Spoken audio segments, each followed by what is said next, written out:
আসসালামু আলাইকুম দর্শক, আমরা তিস্তা এসে আমাদের দেখা হলো একজন চাচা। আপনার নাম কি? আব্দুল মালেক। আব্দুল মালেক, কিন্তু তার আইডির নাম হলো লায়লার স্বামী, যেই লায়লা মামুনের সঙ্গে ভাইরাল হয়েছিল। আপনি এই যে এই পেজটা খুললেন, মানে এটা কে আপনার ইন্সপায়ার করছে? ইন্সপায়ার মানে আপনার কে, মানে ধারণাটা কেমন ভাবে আসছে? এটা আমার নিজের ব্যক্তিগত ব্যাপার নিয়ে আমি খুলছি। হ্যাঁ, কারণ আমি দেখছি যে নাইলা যদি আমার আইডিতে একটা শেয়ার করে তাহলে আমি ভাইরাল হওয়া সম্ভব। আপনি যে একটু আগে আমাদের সাথে কথা বললেন, আপনার বাসায় কে কে আছে? আমার বাসায় শুধু আমার মা বাবা আছে আর শুধু আমি আছি। আপনার ওয়াইফ মানে বউ যে ছিল? আমার ওয়াইফ দীর্ঘ 7 বছর আগে আমার কাছ থেকে চলে গিয়েছে।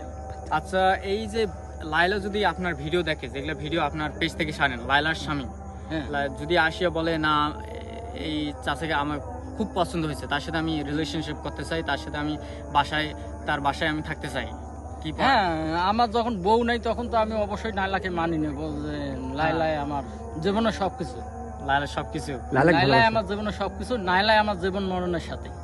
আপনি তা কতটা ভালোবাসেন? আমার জীবনের চেয়েও আমি বেশি ভালোবাসি। জীবনের চাইও? জীবনটা চেয়েও বেশি ভালোবাসি। নাইলা যদি বলে এই মুহূর্তে তুমি তিস্তা নদীর ঝাঁপ দিয়ে মরো, আমি এই মুহূর্তে মরার শিকার।